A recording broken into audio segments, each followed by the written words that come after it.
Okay, today we'll be talking about disorders, isn't it? Disorders of heme synthesis. Please.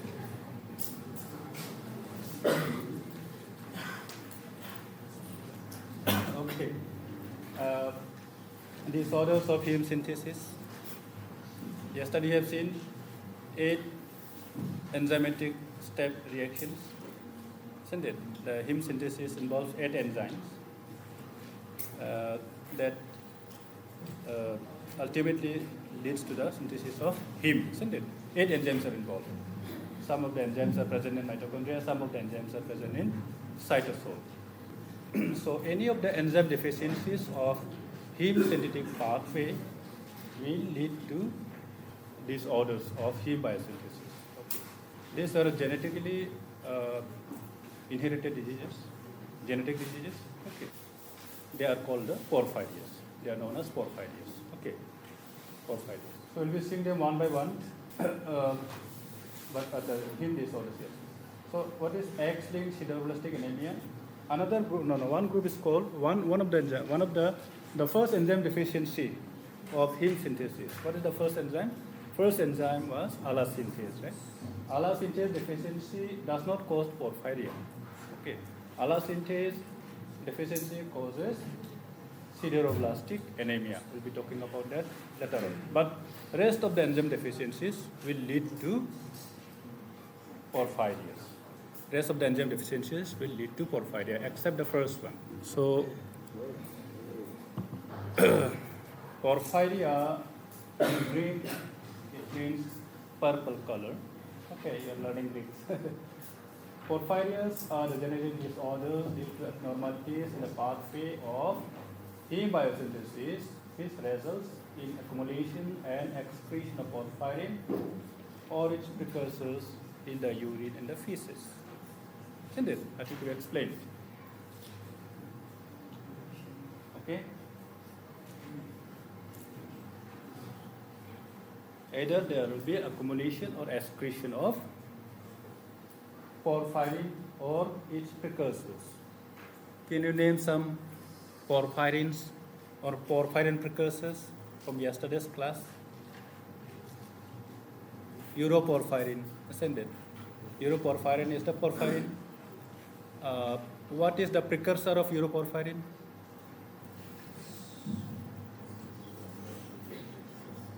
Uroporphyrinogen, good. Isn't it? Uroporphyrinogen. From uroporphyrinogen, on oxidation, it becomes uroporphyrins. From coproporphyrinogen, on oxidation, it becomes coproporphyrin. Isn't it? So these porphyrins, the compounds that are ending with the names porphyrins, they are the porphyrins, isn't it? They are colored compounds. Whereas the precursors, porphyrinogens, uroporphyrinogen, coproporphyrinogen, protoporphyrinogen, those are precursors, isn't it? They are not colored compound. They are colorless. Why they are colorless? And why porphyrins are colored? The difference is in the porphyrinogens, the conjugate double bond is not yet formed. Okay, there's no conjugate double bonds. But once these porphyrinogens, uroporphyrinogens or protoporphyrinogens or coproporphyrinogens, when they undergo oxidation, they lose protons, isn't it? So that time, conjugate double bond is formed in the structure of the porphyrin. And that the coloring of the porphyrins are because of the conjugate double bonds I told you yesterday. They absorb light at specific wavelength, and that produces color. Okay, that was the other explanation, but you should know this. Audible now? Okay. These conditions are not very common.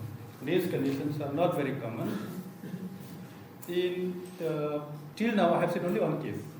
Okay, till now I have seen only one case.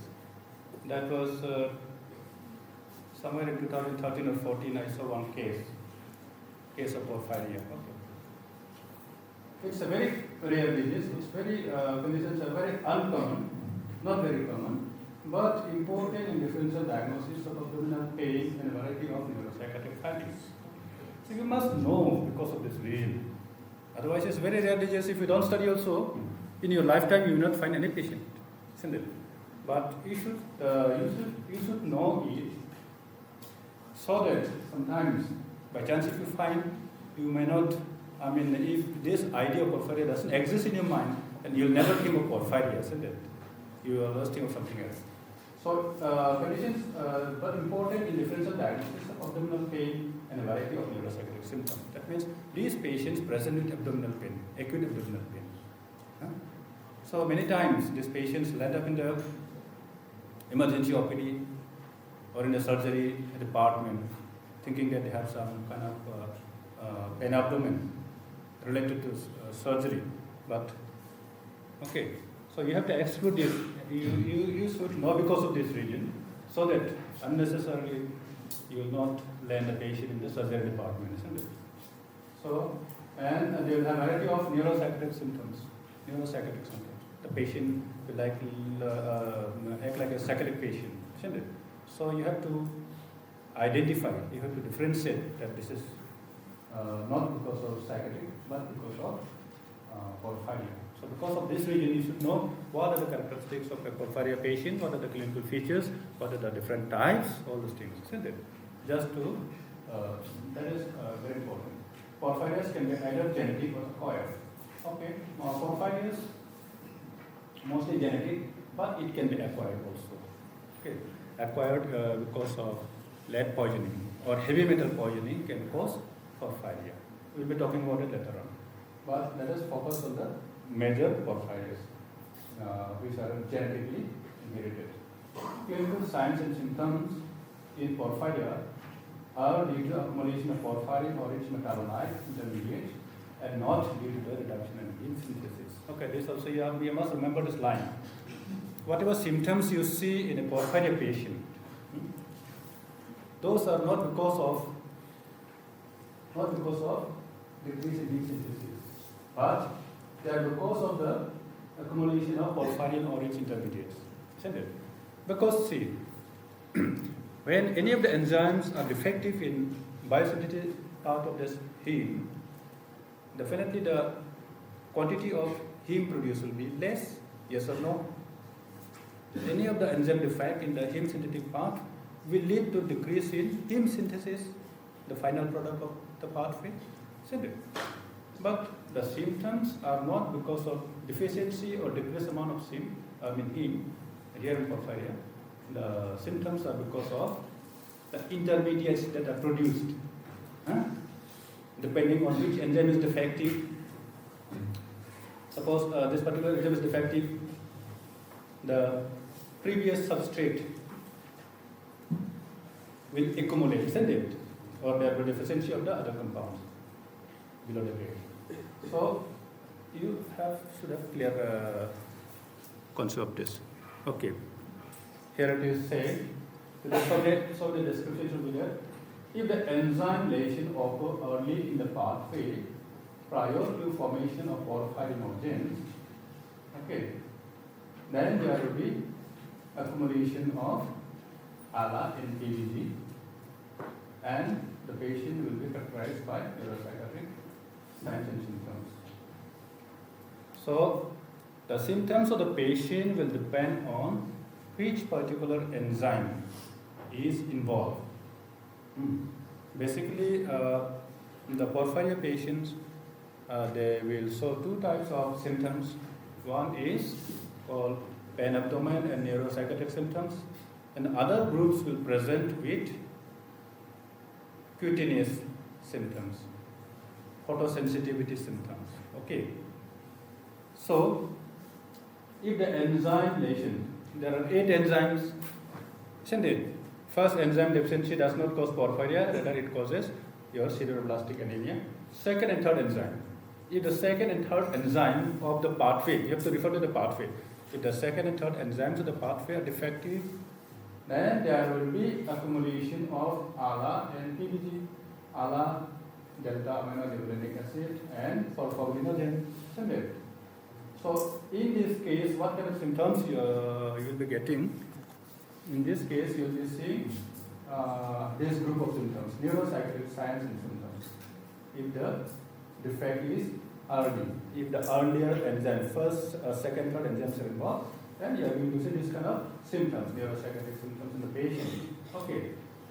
If the enzyme defect is later in the pathway, then these porphyrinogens accumulate and characterized by your cutaneous manifestation. Here, accumulation of porphyrinogens in tissues and skins that will oxidize to the respective porphyrins and cause photosensitivity. So, which enzyme defect we have to see, and accordingly the symptoms will be different. Now, you should tell me here at this point, why the enzyme defects in the earlier part, in early stages of the pathway are characterized by neuropsychiatric symptoms, signs, and pain abdomen, and not photosensitivity or cutaneous manifestations. Huh? You should be able to understand and tell the answer if you really understand. You should be able to tell this answer to me. Otherwise, you don't understand. Please, somebody. Huh?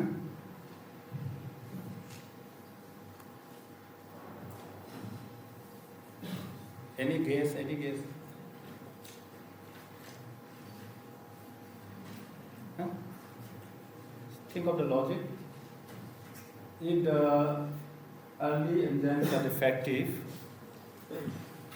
I have some diagram, probably I'll show it here. Isn't it? Suppose this second enzyme, ALA dehydratase is defective, or porphyrin is defective, isn't it? Then, in acute intermittent porphyria and this ALA dehydratase porphyria, these are due to early enzyme defects, isn't it? So what kind of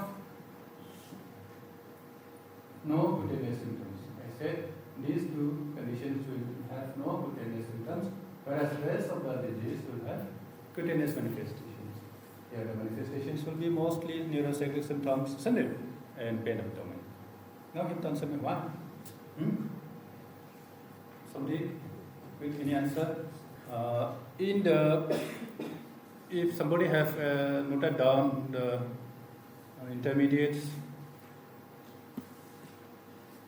First intermediate is ALA, isn't it? ALA, then porphyrin, 2 ALA condenses to form porphyrin, and 4 porphyrin condenses to form this uroporphyrin via this hydroxymethyl. This is the straight chain, and this is the ring form, isn't it? So, what is the first ring compound in this pathway?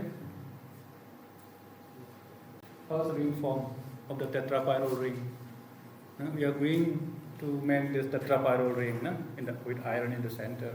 That is the Heme. Uroporphyrin 3. These are from here. This is the first ring compound, ring formation.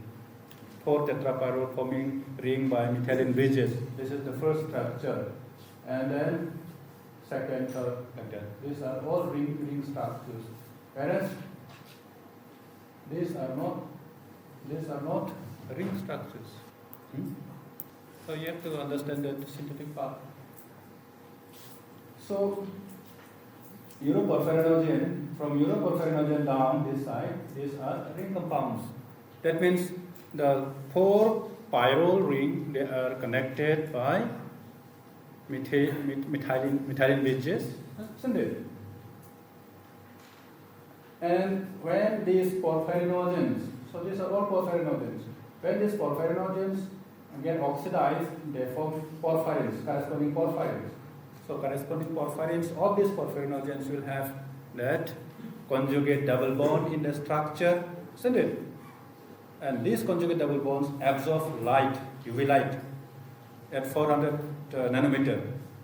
And what happens when they absorb light? Suppose these porphyrins are there in your skin, below the skin, in the blood. When it is exposed to light, what happens?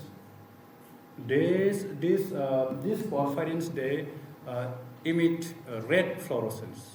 Okay, they emit red fluorescence, and this fluorescence will lead to production of free radicals in your body. So this free radical will cause damage to your skin, and that is why all these patients will have cutaneous manifestations, cutaneous symptoms. Okay, ulceration, scarring, bullous formation, blister formation, all sort of in the exposed part of the body. Okay, so that is the explanation. You got it, or did not get after explanation also? Because you can read books, but certain things I need to tell you.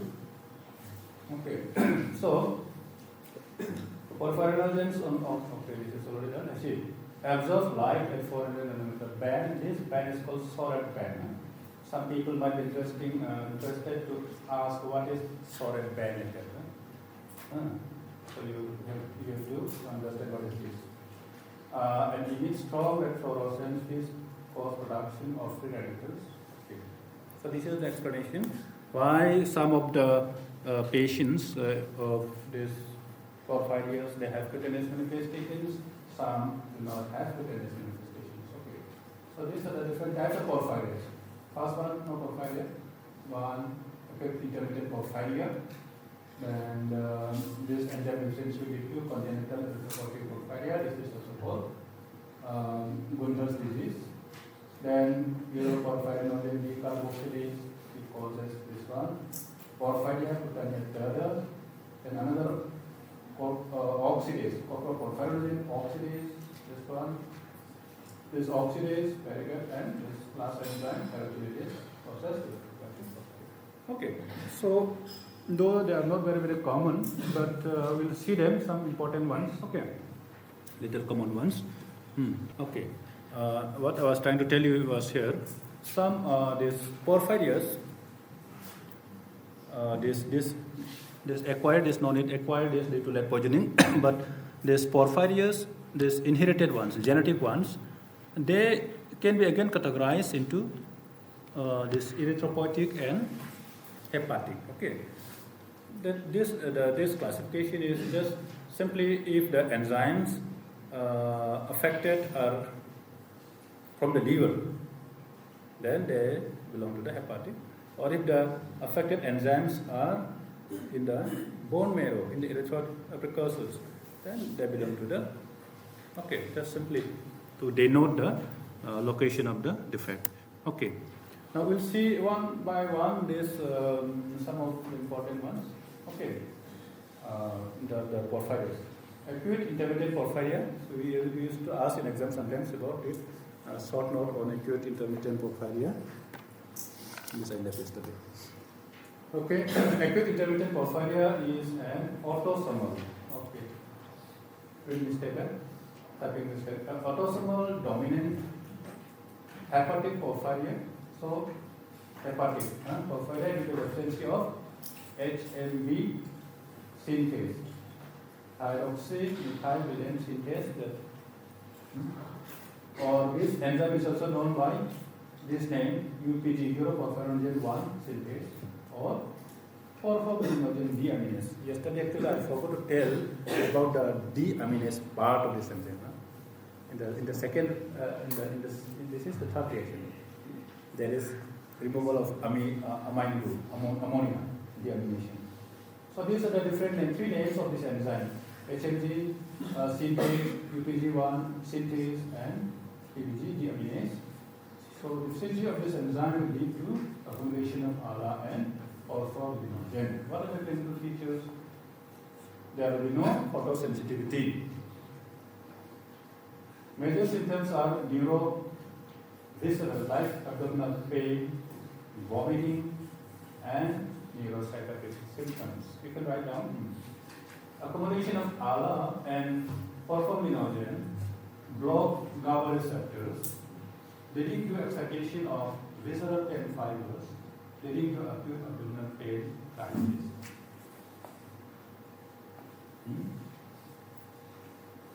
This is the reason why there is pain abdomen. Explanation for pain abdomen. ALA and porphyrin block GABA receptors, leading to excitation of visceral pain fibers, leading to acute abdominal pain crisis. Okay. And when it's in neuropsychiatric symptoms, it includes seizures, anxiety, insomnia, hallucinations, confusions, disorientation, all those kind of symptoms, neuropsychiatric symptoms may come along. Then,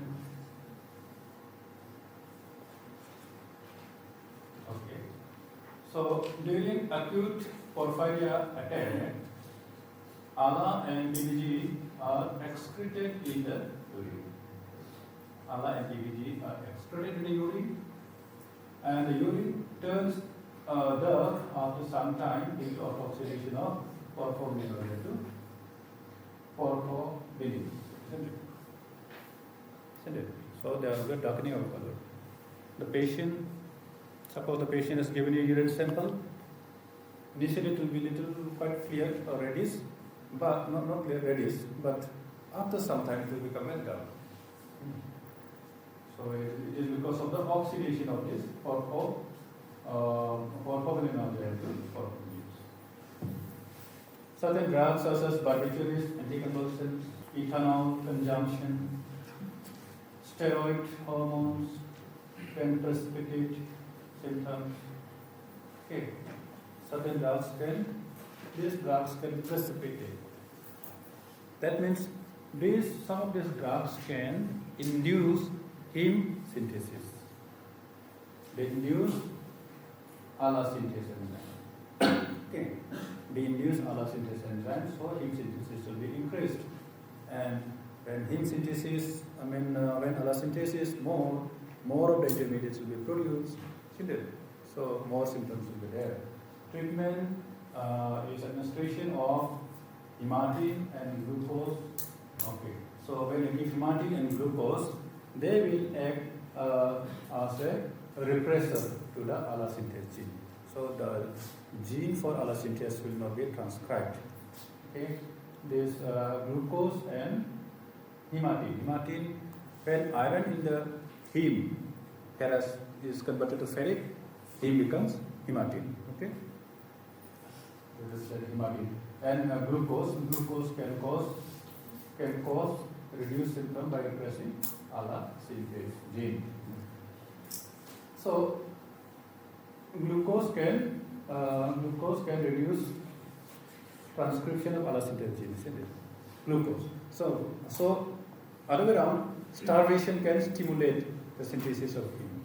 Starvation. We have talked about yesterday. Starvation can cause or induce heme ALA synthase, isn't it? And glucose can reduce ALA synthase. So see, you can see the effect. This is congenital erythropoietic porphyria. Your book does not have much information, so I get it from here and there. Congenital erythropoietic porphyria or Gunder's disease. All of the porphyrias are autosomal dominant except that ALA dehydratase, the porphyria, which is autosomal recessive. Okay, that we can remember. Autosomal recessive erythropoietic porphyria commonly seen in infancy due to deficiency of uroporphyrinogen 3 phosphate. So this is actually the fourth enzyme, isn't it? Uroporphyrinogen 3 phosphate is the fourth enzyme. This increases the level of type 1 isomers, uroporphyrin 1 and coproporphyrin 1. Look at this diagram. From porphyrin, this by HMB synthase, isn't it? By HMB synthase, uroporphyrin 1 synthase, this hydroxymethyl is formed, And this hydroxymethyl will be next converted to uroporphyrinogen 3 by uroporphyrinogen 3 synthase or co-synthase in the enzyme. Okay, so this will be to conversion of these. But in this case, this enzyme is defective, so uroporphyrinogen 3 formation will not be there. Rather, this hydroxymethyl will spontaneously form uroporphyrinogen 1 series, and then it will be decarboxylated to coproporphyrinogen, uroporphyrinogen, coproporphyrinogen. Okay. So this one series porphyrinogens will be accumulated. Increases the level of type 1 isomers of type 1 isomer. This is the type 1 isomer. This is type 3, type 1 is type 1 isomers of UPG1 and CPG1 will be accumulated. And these will be converted to porphyrins and not converted to heme. They are not formed heme. This does not form heme, but rather they will be converted to corresponding porphyrins. Okay. So what are the clinical features? In the clinical features, uroporphyrin 1 and coproporphyrin 1 are accumulated in deciduous and permanent teeth, leading to reddish-brown discoloration. Okay. This gives red fluorescence under UV light for 100 to 410 nanometer, and this is known as the erythrodontia. Okay, erythrodontia. So this is seen in Gunther's disease. Not Gunther's disease. Okay.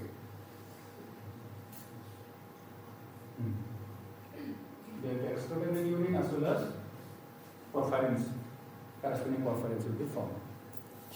Okay.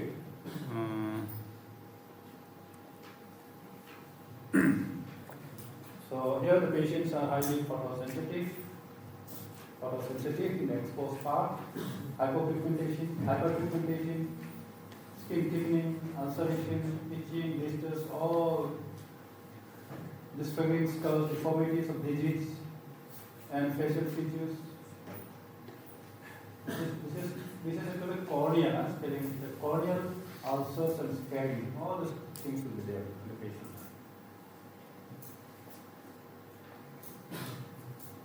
Porphyrins can be measured in amniotic fluid and help in prenatal diagnosis. Okay, so basically what happened is these porphyrias, in general, how they look like? They are like what do you call disfiguring diseases. They are just like their fingers will become shortened or distorted or disfigured. Okay, even the face also. That's why they describe it looks like monkey face. They are also called monkey face. Okay, total disfiguration. Just like you might have heard about leprosy. In leprosy, this deformities take place. Something like that. Here also, disfigurement of fingers and this one fingers, the nose, ear. Okay, exposed part.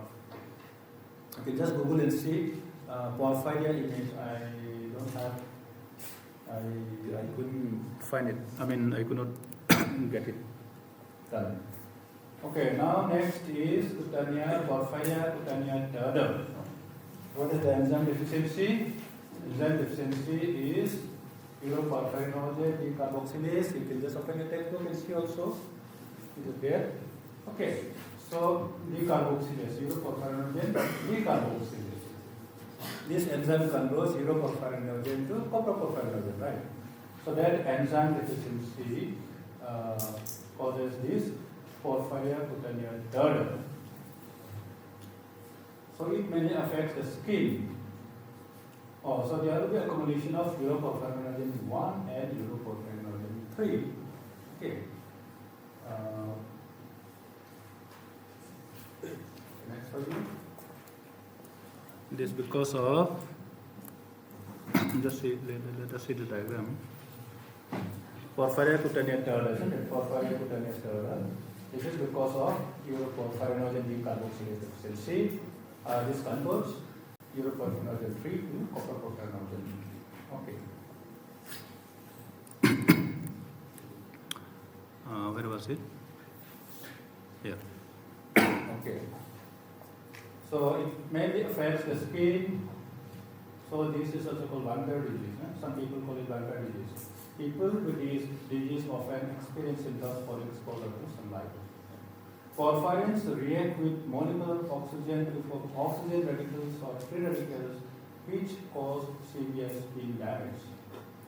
Alcohol abuse and estrogen therapy or iron overload can induce this disease by inducing ALA-CAS1. Alcohol abuse, excessive alcohol intake, estrogen therapy or iron overload can induce ALA-CAS and therefore precipitate the disease. What kind of features? Bullous skin lesions due to cutaneous photosensitivity. Okay, this is the characteristic sign of this disease. Skin bullous formation. Sometimes you might have seen what is bullous, like when you spilled some hot water in your skin, it swells up with water inside. So those kind of blisters, bullous skin lesions will be there. So you can see some image here. Blisters on skin exposed to sunlight, face, hands, and neck. Those exposed parts will have this kind of blisters. Cutaneous photosensitivity, skin, thin and fragile skin with redness, swelling, itching, and scaling of skin, hyperpigmentation. Okay, all these symptoms. There is also increased hair growth visually on the face. Okay, on the face, it's called facial hypertrichosis. Liver exhibits fluorescent accumulation of UPG1 and UPG3. I think I will not explain here. So urine, I'm just trying to show how the urine. Initially urine color will like this and it will turn. Okay. Pain abdomen, burning. You can see the some close pictures. You can just Google and see. Now, little bit about hereditary coproporphyria, autosomal dominant hepatic porphyria due to defect in coproporphyrinogen oxidase, leading to accumulation of coproporphyrinogen and precursors ALA and EUG. So I have already told the basic thing, see the basic what you supposed to understand, basic concept I have already told, and with the basic concept you just read, nothing to be this one. You just know, you know, particular enzyme is defective, then what will be accumulated? You have to find out. Yes or no? If particular enzyme is affected, defective, then it cannot catalyze the reaction. The substance will be accumulated. Isn't it? Here, when coproporphyrinogen oxidase is defective, there will be accumulation of coproporphyrinogen because this enzyme converts coproporphyrinogen to protoporphyrinogen. Isn't it? And all the previous molecules, intermediates, will be accumulated like ALA-PBG. And the symptoms of the patient will be because of all these intermediates. All the intermediates that are collected. Isn't it? Symptoms are all because of the intermediates collected. Clinical manifestations are neurovisceral, which include cutaneous photosensitivity, along with abdominal pain, vomiting, and neuropsychiatric symptoms. In hereditary coproporphyria, neurovisceral symptoms like pain, abdomen, vomiting, neuropsychiatric symptoms. So this one is X-linked sideroblastic anemia, which is caused due to deficiency of the first enzyme, that is ALA synthase. I said ALA synthase deficiency does not cause porphyria, but it causes anemia. This anemia is called sideroblastic anemia. Okay, and this is especially seen when this ALA synthase 2 is defective. This is present in the bone marrow, precursors. cells. Okay, not because of ALA1, it is because of ALA2. That's why I'm showing you ALA2. Okay, so what is this? Sideroblastic X-linked sideroblastic anemia. In the RBC mitochondria, there will be accumulation of iron. See? Characteristic is characterized by anemia, ineffective erythropoiesis with formation of ring sideroblast. So let us understand what is a ring sideroblast. It is the accumulation of iron in the mitochondria of erythroblast that encircle the nucleus of erythroblast. Erythroblast, you know what is erythroblast, isn't it? These are the precursors of RBCs, red blood cell precursors. So in the precursors, in the early stage they have nucleus, they have mitochondria, everything, but later they don't have. So here, accumulation of iron in the mitochondria of erythroblast, and these irons encircle the nucleus of it. So these blue dots represents the iron deposits. Okay. So when you see in the microscope, they appear something like this, and they are known as the ring erythroblast or X-linked sideroblastic anemia. So this is due to mutations in ALA synthase 2 gene for this enzyme ALA synthase 2 present in chromosome X. Bone marrow examination will show this ring sideroblast, and this is the hallmark of this disease. If you see ring sideroblast, that means it is X-linked sideroblastic anemia. That means there is deficiency of this ALA2 enzyme in the bone marrow or in the erythroid precursors. What is the treatment? Treatment is frequent blood transfusions and chelation therapy. So these kind of patients need frequent blood transfusions. Frequent blood transfusions and the chelation therapy. And the frequent blood transfusions will, but it is not good, isn't it? Getting frequent blood transfusion is not good. What happened? When you get frequent blood transfusion, there will be accumulation of iron in the body. Iron overload will be there. Okay. Iron overload. Iron will be deposited in the liver. Here they will be deposited. So you need to chelate, means remove this iron from the body. So that is called the chelation therapy. You have to chelate, extract and throw, remove. So you have to do the chelation therapy, that is removal of this iron. So bone marrow reveals erythropoietic proliferation and macrocytic cells on staining with Prussian blue. That's fine. That is the picture in the laboratory. Acquired porphyria, last one. Okay, acquired porphyria, especially because of lead poisoning. So can somebody tell me anything source of lead? How it can poison us, or how it can enter a body? What are the sources of lead? You must find out. You must know sources of lead poisoning. It's very, very common. In all our surrounding, lead is present. Paint, children play with toys, colorful toys, this kind of plastic materials. Sometimes you may put it, sometimes your hands. Okay, so lead is everywhere. In the exhaust, vehicle exhaust. So this lead poisoning can cause porphyria like symptoms, and they are called the acquired porphyria. They are not genetic, there is no enzyme defect, but lead, when there is lead, excess amount of lead in the body, this lead can inhibit some of the enzymes of heme synthetic part, and therefore if enzyme is inhibited, then there will be problem, and the problem is just like porphyria, isn't it? If you have the capacity to block some of the enzymes of heme synthesis, you can create porphyria, yes or no? So lead can do that. Acquired due to exposure to heavy metal compounds. Okay. Lead and other heavy metals inhibit uptake of iron by immature RBC. Lead also inhibits this ALA dehydratase and ferrochylase enzyme. Lead also inhibits this ALA dehydratase. This is the second enzyme, and this is the last enzyme in the heme synthesis. So these two enzymes can be inhibited.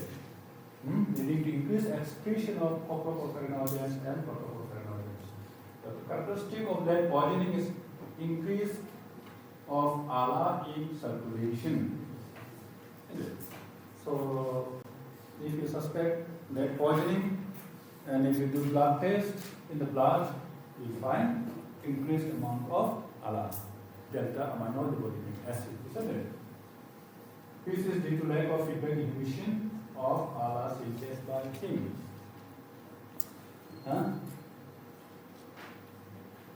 Increased ALA. This is due to lack of feedback inhibition of ALA synthase by heme.